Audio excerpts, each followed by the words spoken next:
To enhance colors on Samsung Galaxy S26 series, the display colors, first of all, I've had all of the three standard devices that come in the line. So I had to test Ultra, S26 Plus, and standard S26, and no matter which device I had, the color for the screen was always a bit too reddish. So to fix this, we'll need to compensate it with green.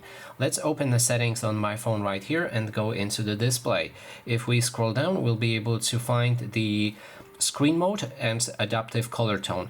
I would make sure that the adaptive color mode is off. It most of the time makes your screen even more orange, so I prefer to have it off.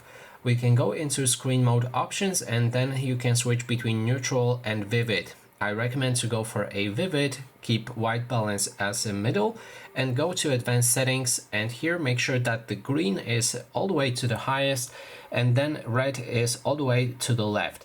Then the blue can be adjusted however you like, so that just depends on you which one you prefer, and the vividness can be set all the way to the right.